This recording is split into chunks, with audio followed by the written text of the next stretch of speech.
ओम वक्रतुंड महाकाय सूर्यकोटि समप्रभा अविघ्नं कुरु मे देव सर्वकार्येषु सर्वदा। ओम नमः संभवाय च मयोभवाय च नमः शंकराय च मयस्कराय च। पहले के कथा में हमने आपको सुनाया था, सृष्टि का वर्णन सुनाया था महाराज। विद्येश्वर संहिता के अंतर्गत महादेव की कथा को, महादेव ने कथा को स्वयं कहा है महाराज। स्वयं महादेव सुना रहे हैं कथा को। हिमालय के उतंग शिखरों में बैठ करके महादेव इस कथा को सुना रहे हैं महाराज। और सामने माता पार्वती, आदिशक्ति, जगत जननी भगवती बैठी हुई हैं। इस कथा को समेरु पर्वत पर भगवान नंदी इसी कथा को सुना रहे हैं। सनकादि ऋषियों को नैमिष तीर्थ, नैमिषारण्य में 88,000 ऋषि मुनि को सूजी महाराज श्रवण करा रहे हैं। उसी कथा को आज हम बड़े प्रेम भाव के साथ हम लोग भी यहाँ पर बैठ करके श्रवण कर रहे हैं। कैसे भगवान शिवलिंग के रूप में प्रकट हुए, इसका वर्णन हमने पहले सुना, उसकी कथा हमने पहले ही सुन ली है महाराज। तब कहते हैं महादेव, महानल स्तंभ भीषणा कीर्तिर्बभूव पूजितो लिंग रूपेण प्रसन्नो विविधम फलम दास्यामि सर्वलोकेभ्यो मनोहिष्टा ननेकशः। कहते हैं महानलः स्तंभ। अनल का, अनल किसको कहते हैं महाराज? अग्नि के खंबे को। अनल माने अग्नि। एक अग्नि का खंबा प्रकट हुआ आज महाराज। जब ब्रह्मा जी और विष्णु जी आपस में झगड़ रहे थे, उस समय उनके बीच में एक अनल, एक अग्नि का खंबा प्रकट हुआ महाराज। और उस खंबे में जब वह खंबा प्रकट हुआ तो वही शिवलिंग के रूप में भगवान स्वयं वहाँ पर प्रकट हुए थे। उस समय हमने पहले कथा में आपको बताया है। तो तब भगवान कहते हैं कि पूजितो लिंग रूपेण प्रसन्नो विविधम नेकशः। अनेक फल हैं इसके। तो कहते हैं कि जो व्यक्ति, आज से जो व्यक्ति इस शिवलिंग के रूप में मुझे पूजेगा, उसको मैं अनेक फल प्रदान करूंगा। प्रसन्नो विविधम फलम, मैं प्रसन्न होकर के जो भी व्यक्ति मुझे इस शिवलिंग के रूप में पूजेगा तो मैं प्रसन्न होकर के उसको अनेक फल प्रदान करूंगा। पूजितो लिंग रूपेण। तो कहते हैं कि मैं उसको अनेक अभीष्ट फल प्रदान करूंगा, सबका कल्याण करूंगा, सबको मैं अभीष्ट फल प्रदान करूंगा महाराज। अभीष्ट फल को मैं उसको दूंगा। और कहते हैं कि सबका मैं कल्याण भी करूंगा। तब से भगवान शिव को शिवलिंग में के रूप में पूजा जाता है महाराज। जब भगवान प्रकट हुए थे तभी से भगवान, सृष्टि जब उत्पन्न हुई थी उसी समय भगवान सृष्टि खंड में ही भगवान ने शिवलिंग की भी उत्पत्ति हुई थी महाराज। तब भगवान शिव ने स्वयं कहा था कि जो मेरी इस लिंग की पूजा करेगा उसको मैं अभीष्ट फल दूंगा। पूजितो लिंग रूपेण प्रसन्नो विविधम फलम। मेरे को जो पूजेगा, जो इस लिंग को पूजेगा, मैं उसको विविध प्रकार के फल प्रदान करूंगा, उसके समस्त मनोकामनाओं को पूर्ण करूंगा महाराज। तो इस शिवलिंग का पूजने का महाराज बहुत महत्व है। जो व्यक्ति इस शिवलिंग की पूजा करता है, भगवान भोलेनाथ स्वयं कह रहे हैं माता पार्वती से, जो भी व्यक्ति मेरे इस शिवलिंग की पूजा करेगा, अर्चना करेगा, तो मैं उसको अभीष्ट फल प्रदान करूँगा और जो भी उसकी मनोकामना होगी मैं उस वह सब उसको प्रदान करूँगा महाराज। तो यह शिवलिंग की बड़ी ही महिमा गाई है महाराज शिव पुराण में। फिर कहते हैं शिवलिंग की अब महिमा को हम सुनेंगे महाराज। कृते रत्नमयं लिंगम त्रेतायाम हेम संभवम द्वापरे पादरम श्रेष्ठः पार्थिवम तु खलु युगे। कहते हैं कि अलग अलग युगों में अलग अलग शिवलिंग की महिमा गाई गई है। कृते रत्नमयम लिंगम, कहते हैं सतयुग में रत्न के लिंग की बड़ी महिमा गाई गई है। शिव महापुराण का अद्भुत प्रसंग है महाराज। त्रेतायाम हेम संभव, त्रेतायाम हेम संभव, त्रेता युग में स्वर्ण के लिंग की बड़ी महिमा गाई गई है। और द्वापरे पादरम श्रेष्ठ, द्वापर में पादरम लिंग की बड़ी महिमा गाई है। और कलयुग के लिए कहा पार्थिवम तु खलो युगे, कलयुग के लिए पार्थिव लिंग की बड़ी ही महिमा गाई गई है इस पुराण में महाराज। तो पार्थिव लिंग किसको कहते हैं महाराज? जो मिट्टी का शिवलिंग है उसको पार्थिव लिंग कहते हैं। कलयुग में पार्थिव लिंग की बड़ी ही महिमा है महाराज। कहते हैं मिट्टी का जो शिवलिंग, कलयुग में पार्थिव लिंग की बड़ी ही महिमा है। श्री शिव पुराण के विद्येश्वर संहिता में 19वें अध्याय पर स्वयं महादेव कहते हैं हे देवी, जिस प्रकार से देवी देवताओं में महादेव श्रेष्ठ हैं, कहते हैं यथा सर्वेषु देवेषु ज्येष्ठा श्रेष्ठो महेश्वरः एवं सर्वेषु लिंगेषु पार्थिवं तु श्रेष्ठ उच्यते। कहते हैं हे देवी, जिस प्रकार देवताओं में श्रेष्ठ महादेव हैं, सब प्रकार से लिंगों में पार्थिव लिंग सबसे श्रेष्ठ है। कहते हैं यथा नदीषु सर्वेषु ज्येष्ठा श्रेष्ठा सुरापगः तथा सर्वेषु लिंगेषु पार्थिवम श्रेष्ठ उच्यते। जिस प्रकार से सब नदियों में सुरापगा कहते हैं महाराज गंगा जी को। जिस प्रकार से नदियों में गंगा जी श्रेष्ठ है, ठीक उसी प्रकार सब लिंगों में पार्थिव लिंग श्रेष्ठ है। यथा सर्वेषु मंत्रेषु प्रणवो हि महाविस्मृतः तथा सर्वेषु लिंगेषु पार्थिवम श्रेष्ठ मुच्यते। जिस प्रकार मंत्रों में ओंकार मंत्र श्रेष्ठ है, ठीक उसी प्रकार पार्थिव लिंग श्रेष्ठ है महाराज। मिट्टी का जो शिवलिंग, पार्थिव शिवलिंग की बड़ी महिमा है महाराज शिव पुराण में।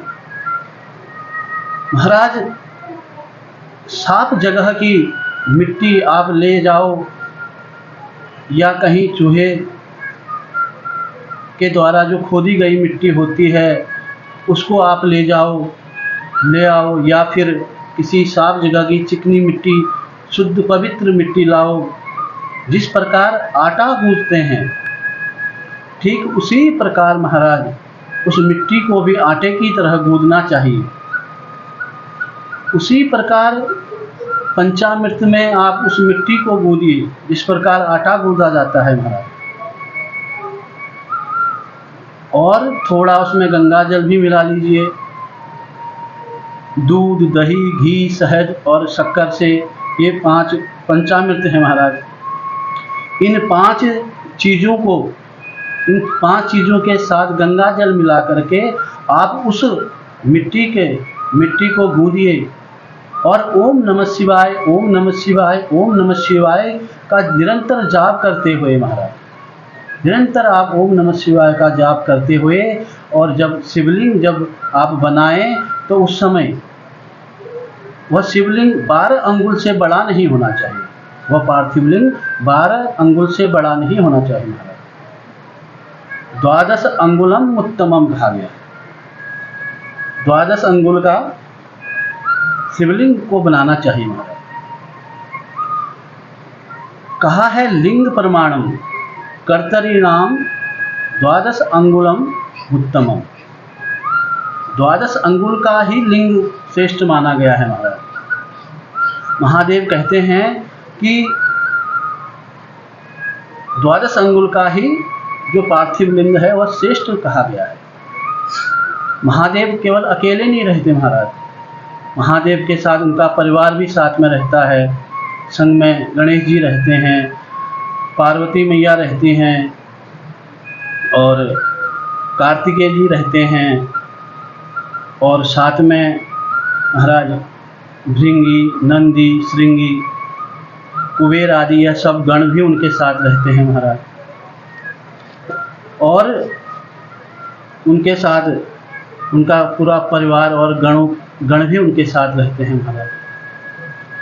और जो छोटे छोटे मिट्टी के पिंड भी साथ में रखने चाहिए, अलग अलग अगल बगल उसी पार्थिव लिंग के अगल बगल छोटे छोटे पिंड को भी उनके साथ रखना चाहिए महाराज। नंदी, भृंगी, श्रृंगी, इनको भी अगल बगल उनके रखना चाहिए। इस प्रकार से पार्थिव लिंग को बनाना चाहिए महाराज। फिर उनका पूजन करना चाहिए। ओम नमः शिवाय, ओम नमः शिवाय, ओम नमः शिवाय का जाप करते हुए, और गंगा जल से उस शिवलिंग को स्नान कराना चाहिए। दूध, दही, शहद, शक्कर जो पंचामृत है उससे भी स्नान कराना चाहिए। उसमें भस्म भी लगानी चाहिए, भस्म से भी स्नान कराना चाहिए पार्थिव लिंग में। और त्रिपुंड भी लगाना चाहिए, शिवलिंग पार्थिव पर त्रिपुंड लगाना चाहिए महाराज। जो बेल पत्र होता है उसको भी चढ़ाना चाहिए, और चंदन, पुष्प आदि श्रृंगार भी करना चाहिए महाराज। तो पार्थिव लिंग की बड़ी ही महिमा गाई है महाराज। इस प्रकार से पार्थिव लिंग को बनाना चाहिए, और उसमें फिर जल, पंचामृत, पुष्प और त्रिपुंड और भस्म से लगा करके रखना चाहिए महाराज। इस प्रकार से पार्थिव लिंग की महिमा गाई हुई है महाराज। और कहते हैं शिव पुराण में, विद्यार्थे लभ्यते विद्या, धनार्थे लभ्यते गतिम, पुत्रार्थे लभ्यते पुत्रान, मोक्षार्थे लभतिम गतिम। जिसकी जो इच्छा हो महाराज, जिसकी जो इच्छा हो वह उसको प्राप्त हो जाता है। कोई बुद्धिमान बनना चाहता हो, चाहे कोई रोगी हो वह स्वस्थ होना चाहता हो, कोई धनवान बनना चाहता हो, कोई पुत्र को प्राप्त करना चाहता हो, जिसकी जो इच्छा हो महाराज, जिसकी जो इच्छा हो वह प्राप्त हो जाता है।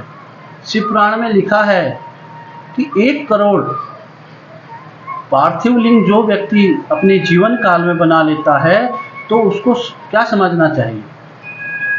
उसको तो समझना चाहिए कि वह जो साक्षात शिवमय है, वह व्यक्ति जो भगवान शिव के दर्शन का फल है, वही फल उस व्यक्ति के दर्शन का होता है महाराज।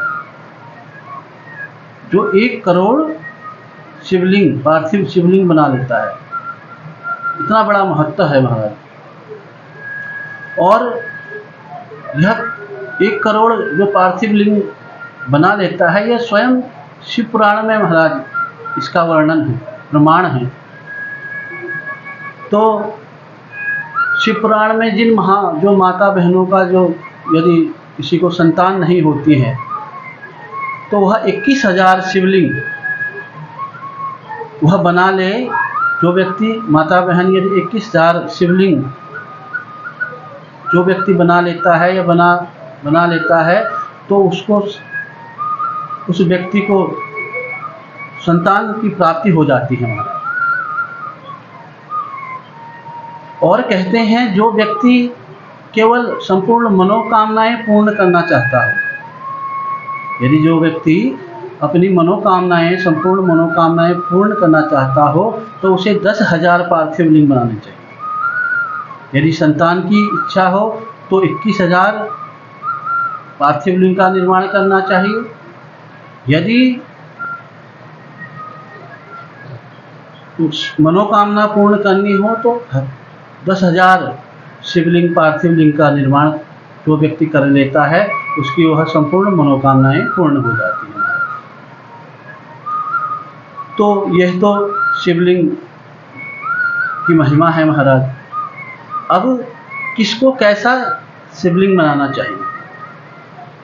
ब्राह्मण के लिए कहा कि शिव पुराण में वर्णन है कि ब्राह्मण को सफेद पार्थिव लिंग बनाना चाहिए, और जो क्षत्रिय व्यक्ति हैं जो ठाकुर लोग हैं उनको लाल मिट्टी का पार्थिव लिंग बनाना चाहिए, और जो वैश्य वर्ण के जो लोग हैं उनको पीली मिट्टी जिस मिट्टी में पीलापन हो उस मिट्टी को लेकर के पार्थिव लिंग बनाना चाहिए। इस प्रकार से जो व्यक्ति पार्थिव लिंग को बनाता है तो उसको सिद्धि प्राप्त होती है महाराज।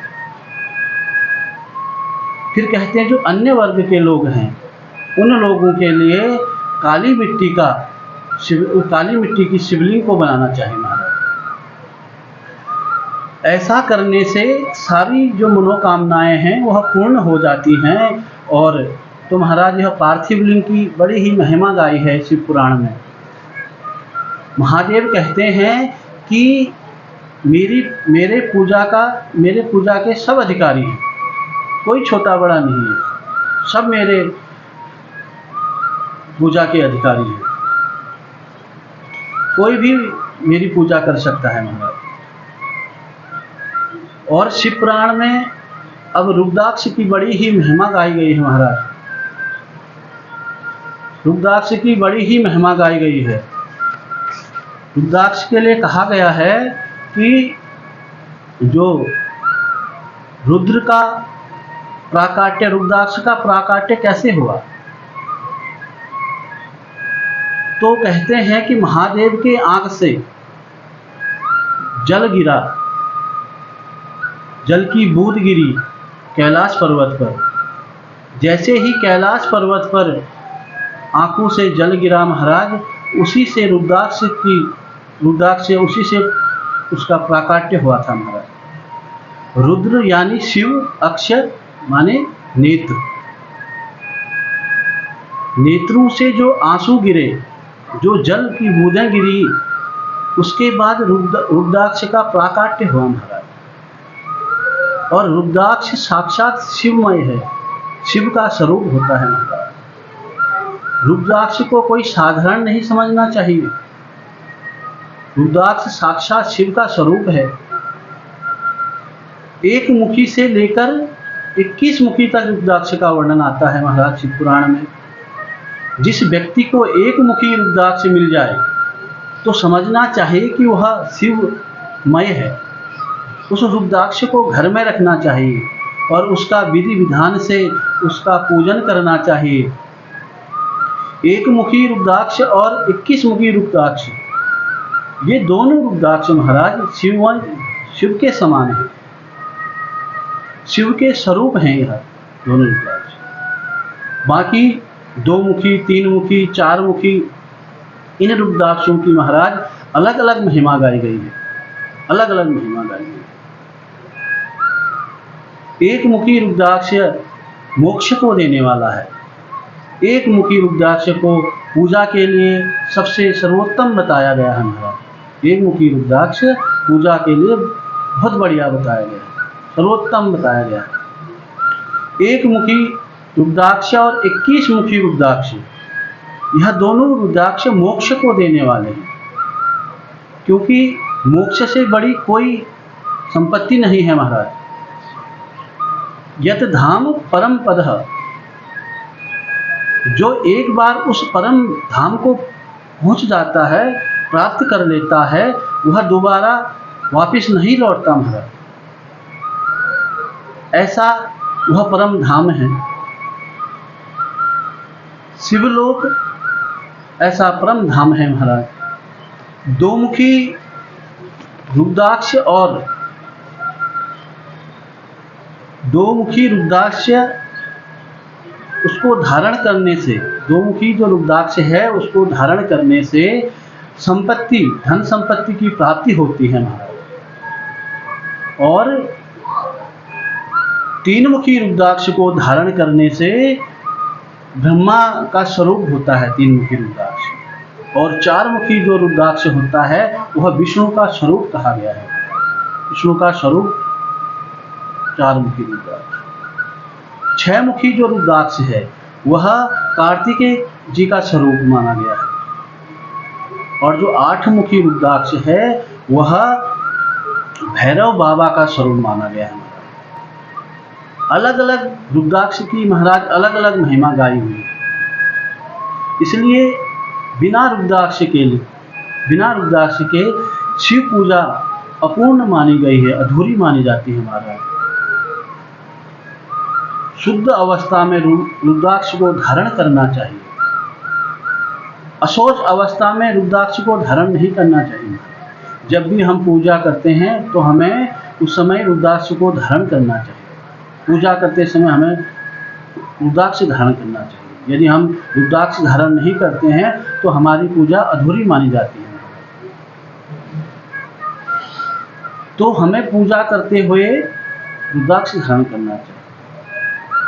फिर क्या कहते हैं, शिव नाम विभूषिता तथा रुद्राक्ष एवच एतत् त्रयं महापुण्यम त्रिवेणी सदृशम स्मृतम। कहते हैं इनको त्रिवेणी समझना चाहिए। किनको त्रिवेणी समझना चाहिए? कहते हैं जिसके मुख में ओम नमः शिवाय, कंठ में रुद्राक्ष की माला और मस्तक पर विभूति चंदन टीका त्रिपुंड, यह तीन चीज जिसको जो धारण करता है उसको क्या समझना चाहिए? तीनों को त्रिवेणी के समान समझना चाहिए। मुख में ओम नमः शिवाय, कंठ में रुद्राक्ष और मस्तक पर तिलक त्रिपुंड भस्म जो धारण करता है, इन तीनों को त्रिवेणी समझना चाहिए महाराज। जो पुण्य त्रिवेणी स्नान का है वही पुण्य रुद्राक्ष पहनने का है महाराज।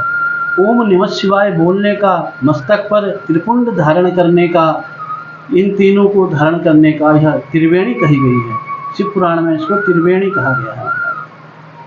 शिव नाम यथा गंगा, शिव का नाम क्या है? गंगा है।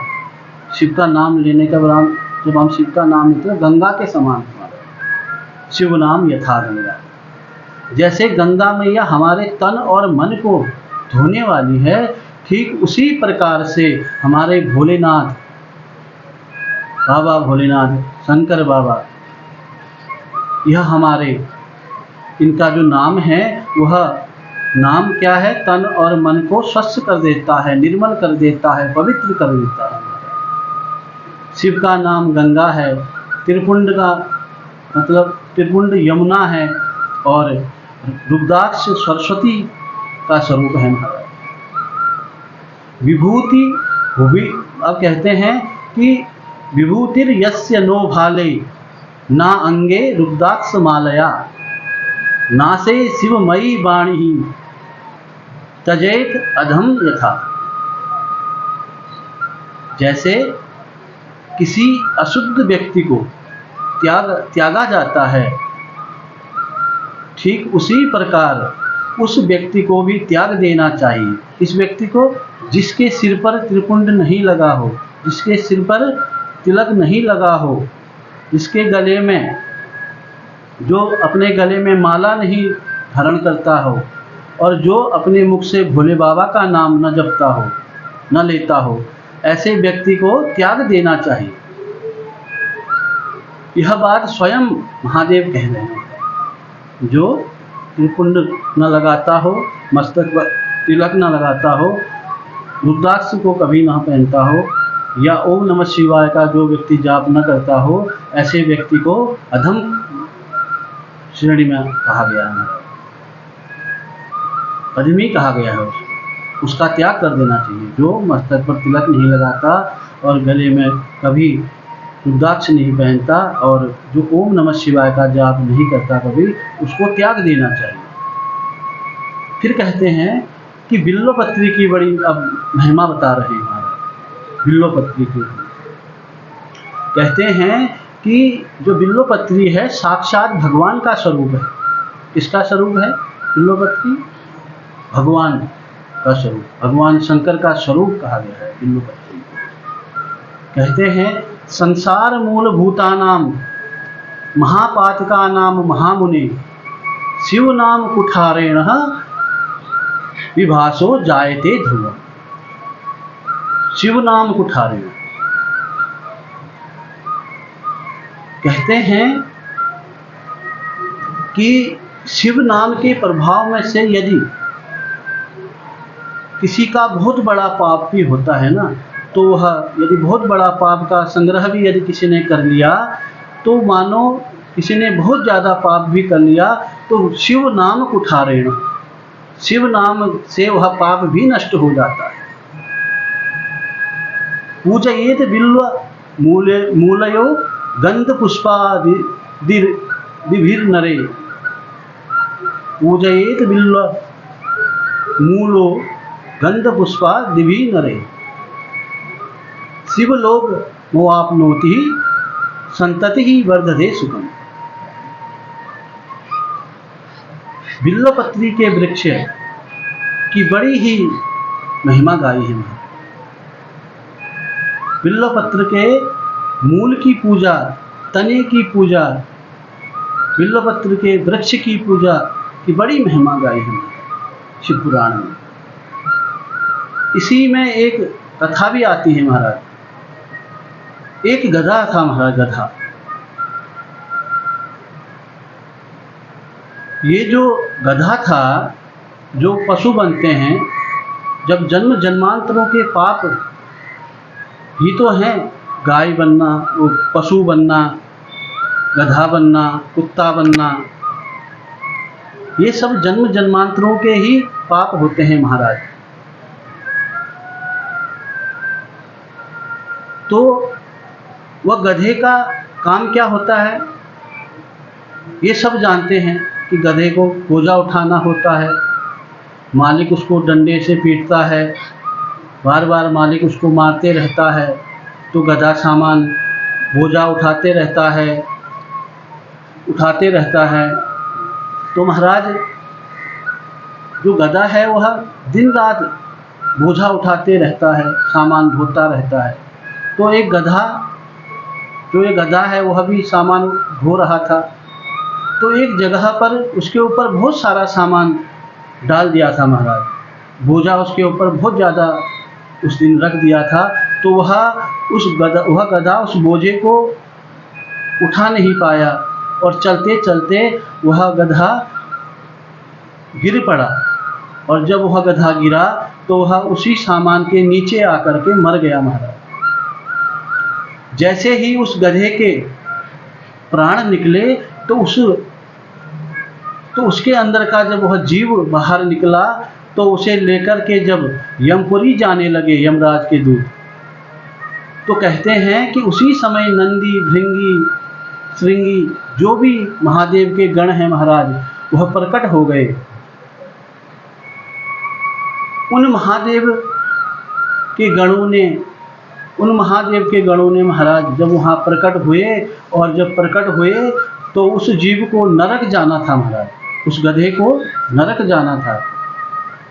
लेकिन उस गधे को नरक जाना था, लेकिन उस गधे को शिवलोक में ले गए शिव के गण।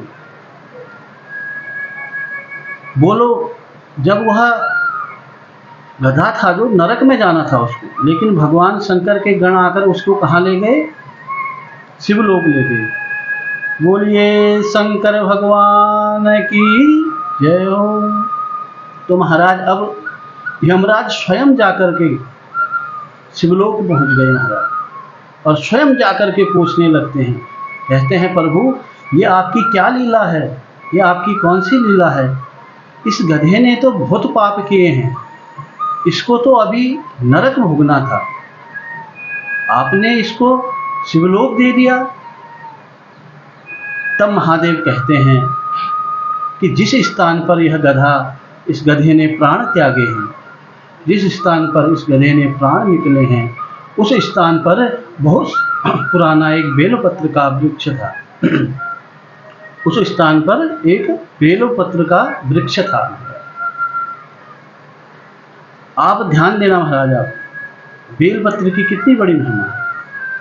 जहाँ बेलपत्र का वृक्ष होता है, वहाँ की जो मिट्टी होती है महाराज, वह बहुत ही पवित्र होती है। उसे मस्तक पर लगाना चाहिए। बेलपत्र के पत्ते को महाराज सोमवार के दिन नहीं तोड़ना चाहिए। प्रदोष व्रत में, संक्रांति में, अमावस्या में, पूर्णिमा में बेलपत्र के पत्र को नहीं तोड़ना चाहिए महाराज, और सोमवार को तो बिल्कुल भी नहीं तोड़ना चाहिए। एक दिन पहले ही तोड़ के बेलपत्र को रख देना चाहिए। बेलपत्र के वृक्ष के नीचे दीपदान करना चाहिए। दीपदान करने का बहुत बड़ा फल मिलता है महाराज। वृक्ष बेलपत्र के पेड़ के नीचे मूल भाग में अगर आप दीपदान करते हैं, दिया जलाते हैं, तो उसका बहुत बड़ा फल है महाराज। और वृक्ष बेलपत्र के वृक्ष नीचे की जो मिट्टी है, उसका भी बहुत बड़ी महिमा है महाराज। तो महाराज एक दिन पहले ही बेलपत्र के तो महाराज महादेव कहते हैं कि जिस स्थान पर उस गधे ने प्राण त्यागा, उस गधे के प्राण निकले, वहाँ पर एक वृक्ष था बेलपत्र का। अभी बेलपत्री का वृक्ष वहाँ पर नहीं है, लेकिन कभी रहा होगा वहाँ पर बेलपत्र का वृक्ष। तो महाराज अभी वहाँ पर वो वृक्ष नहीं है, लेकिन जहाँ पर वह गधा मरा, वहाँ पर जो मिट्टी है, उस मिट्टी के नीचे एक सूखी हुई एक जड़ बची हुई थी उस बेलपत्र की। बेलपत्री नहीं है, केवल जड़ है महाराज। पहले कभी रहा होगा महाराज पौधा उस स्थान पर, लेकिन वहाँ पर जो मिट्टी है, वहाँ की मिट्टी इतनी शुद्ध है कि उसी स्थान पर वह जो गधा था उसके प्राण निकले महाराज। जिस कारण से उस गधे को के जितने भी पाप थे वह सब नष्ट हो गए महाराज। उसे शिवलोक में स्थान प्राप्त हो गया। इतनी बड़ी महिमा है महाराज बिल्वपत्र की, इतनी बड़ी महिमा है बिल्वपत्र की कि उस स्थान पर उस समय पेड़ नहीं था, केवल उस स्थान पर की वह मिट्टी थी उस पेड़ की, उसके नीचे एक सूखा हुआ एक बेलपत्र का सूखा हुआ डंडा बचा था, तना बचा था महाराज। और उस स्थान पर उस गधे ने प्राण त्यागे, और उस स्थान पर जब उस गधे ने प्राण त्यागे तो उसको जितने भी पाप थे वह सब समाप्त हो गए महाराज। इतनी बड़ी बेलपत्र की महिमा है महाराज। अब इस शिव पुराण में महाराज विभूति की बड़ी महिमा गाई गई है। विभूति, अब हम विभूति की महिमा का वर्णन गाते हैं महाराज। सबसे शुद्ध और पवित्र जो भस्म होती है ना, वह यज्ञ की होती है महाराज, यज्ञ कुंड की होती है। यज्ञ कुंड की विभूति सबसे शुद्ध और पवित्र होती है महाराज। पुरुष हो चाहे नारी हो, सबको त्रिपुंड लगाना चाहिए। शिव पुराण में वर्णन आया है महाराज, दिवा रात्रो नारी वा अथ नरोपि वा दिवा रात्रो का, दिन हो या रात हो, नारी वा नरोपि वा, नर हो या नारी हो, सबको त्रिपुंड लगाना चाहिए, त्रिपुंड लगाना चाहिए महाराज। फिर कहते हैं पूजनार्थम जलम भस्म त्रिपुंडेन धारयेत। त्रिपुंड धारण करना चाहिए महाराज, चाहे वह नर हो, चाहे वह नारी हो, चाहे वह पुरुष हो, सबको त्रिपुंड धारण करना चाहिए, चाहे दिन हो चाहे रात हो, त्रिपुंड धारण करना चाहिए। जब भी हम पूजा करते हैं तो उस समय हमें त्रिपुंड जरूर धारण करना चाहिए, टीका जरूर लगाना चाहिए, त्रिपुंड धारण करना चाहिए महाराज। त्रिपुंड लगाने का भी मंत्र है महाराज। शिव पुराण में आता है कि अग्नि रीति भस्म, वायु रीति भस्म, व्योम रीति भस्म, जल इति भस्म, स्थल स्थूल इति भस्म, अग्निमिति भस्म, सर्वगुण भस्म, मन एतानि चक्षुनि भस्म। इस मंत्र से भस्म को अभिमंत्रित करना चाहिए महाराज, विभूति को अभिमंत्रित करना चाहिए। और यदि आपके पास कुछ नहीं है, आप कुछ नहीं जानते हो, इस मंत्र को आप नहीं जानते हैं या कुछ नहीं जानते, तो ओम नमः शिवाय, ओम नमः शिवाय, ओम नमः शिवाय को बोलना चाहिए महाराज। और इस ओम नमः शिवाय करके उस भस्म को अभिमंत्रित करना चाहिए। अगर आप मंत्र नहीं जानते तो ओम नमः शिवाय बोलकर उस भस्म को, उस विभूति को अभिमंत्रित करना चाहिए और उसको मिला करके फिर उसका त्रिपुंड बना करके अपने मस्तक पर धारण करना चाहिए महाराज। मान लो भस्म भी नहीं है तो क्या करना चाहिए? यदि हमारे पास भस्म नहीं है तो हम क्या करना चाहिए? तो उस समय हमें जल को ले लेना चाहिए, जल हाथ में जल ले लेना चाहिए महाराज, और उस जल को अभिमंत्रित करना चाहिए। और अभिमंत्रित करके महाराज ओम नमः शिवाय का जाप करके उस जल को अभिमंत्रित करके फिर उस जल को त्रिपुंड के रूप में लगाना चाहिए। त्रिपुंड हमेशा 3 अंगुलियों से लगाया जाता है महाराज, 3 अंगुलियों से, तर्जनी, मध्यमा और तीसरी अनामिका, 3 अंगुलियों से त्रिपुंड लगाना चाहिए महाराज। 3 अंगुलियों से त्रिपुंड लगा करके अपने मस्तक पर लगाना चाहिए महाराज। 3 ही अंगुलियों से त्रिपुंड भस्म को लगाना चाहिए। जो व्यक्ति ऐसा करता है उसकी वह पूजा सफल होती है महाराज। इस प्रकार से हमें त्रिपुंड धारण करना चाहिए महाराज। तो इस प्रकार शिव महापुराण में रुद्राक्ष धारण करने का, त्रिपुंड धारण करने का, भस्म लगाने का बड़ी ही महिमा गाई है महाराज। जो व्यक्ति नित्य पूजा पाठ करता है उसको भस्म जरूर लगाना चाहिए, चंदन टीका जरूर लगाना चाहिए, रुद्राक्ष धारण करना चाहिए महाराज। जो व्यक्ति इस प्रकार से भगवान शंकर की पूजा करता है वह भगवान के परम धाम को प्राप्त होता है महाराज। इसलिए हमें भगवान शंकर की पूजा महाराज तीनों लोकों में होती है और किसी देवता की पूजा नहीं होती, लेकिन भगवान शंकर की जो पूजा है तीनों लोकों में भगवान शंकर की पूजा होती है। इस प्रकार से हमें भगवान शंकर की उपासना करनी चाहिए महाराज। और भगवान शंकर तो बहुत जल्दी ही प्रसन्न हो जाते हैं महाराज। भगवान शंकर को भंडारी कहा जाता है। वह स्वयं इतना दे देते हैं, वह इतनी जल्दी प्रसन्न हो जाते हैं। केवल गंगा जल शिवलिंग पर चढ़ाने से, बेलपत्री का पुष्प शिवलिंग पर चढ़ाने से, इतने में ही भगवान प्रसन्न हो जाते हैं शंकर, क्योंकि उनको भोलेनाथ कहा जाता है महाराज। भगवान शंकर बड़े ही भोले हैं। वह इतने जल्दी प्रसन्न हो जाते हैं कि अपने भक्त को सब कुछ प्रदान कर देते हैं। भक्त की जो भी इच्छा होती है महाराज, वह सब भक्त को प्राप्त हो जाती है। इतने दयालु हैं हमारे शंकर, इसलिए हमें भगवान शंकर की उपासना करनी चाहिए। शिव पुराण में तो अनेक कथाएं हैं महाराज, और जो व्यक्ति इस प्रकार से भगवान शंकर की उपासना करता है, भगवान प्रसन्न हो जाते हैं, और प्रसन्न होकर के महाराज सभी मनोकामनाएं पूर्ण कर देते हैं। चाहे वह प्रतिष्ठा का हो, मान का हो, सम्मान का हो, पद का हो, सब प्राप्त हो जाता है। जो भी व्यक्ति श्रद्धापूर्वक मनन, श्रद्धापूर्वक, भक्तिपूर्वक भगवान शंकर की उपासना करता है, उसकी समस्त मनोकामनाएं पूर्ण हो जाती हैं महाराज।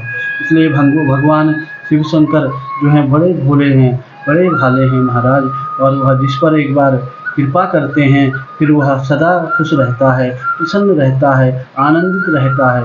भगवान शंकर हमेशा अपने भक्तों का कल्याण करते हैं महाराज। स्वयं भगवान कहते हैं, जो भी व्यक्ति मेरी उपासना करेगा भक्ति भाव से और मेरी पूजा करेगा, मैं उसको सब कुछ अभीष्ट फल प्रदान कर दूंगा, उसके सभी मनोकामनाएं मैं पूर्ण कर दूंगा। इसलिए हमें भगवान शंकर की बड़ी ही मन लगा करके भक्ति करनी चाहिए, उपासना करनी चाहिए, और शिव पुराण की कथा का श्रवण करना चाहिए महाराज। जो व्यक्ति शिव पुराण की कथा का श्रवण करता है वह परम पद को प्राप्त होता है महाराज, वह शिवलोक को प्राप्त होता है। बड़े बड़े पापी, बड़े बड़े दुष्ट, बड़े बड़े खलु इस शिव पुराण की कथा को सुनकर, इस शिव पुराण की कथा को सुनकर तर गए महाराज। बड़े बड़े देवराज जैसे दुष्ट पापी भी इस शिव पुराण को सुनने मात्र से परम पद की प्राप्ति हो गई थी महाराज। बिंदु और चंचुला इतने बड़े पापी थे महाराज, केवल इस शिव पुराण की कथा को श्रवण करने मात्र से उनके जितने भी पाप थे वह सब समाप्त हो गए। तो इसलिए हमें भगवान शंकर की बड़े ही मन लगा करके भक्ति करनी चाहिए। भगवान शंकर की का जो शिव पुराण है उसका श्रवण करना चाहिए, मनन करना चाहिए। जो व्यक्ति भगवान शंकर की उपासना बड़े मन से ध्यानपूर्वक करता है वह इस लोक में तो सुख प्राप्त करता ही है महाराज, और उस लोक में भी उसको परम पद की प्राप्ति होती है। बोलिए शंकर भगवान की जय हो।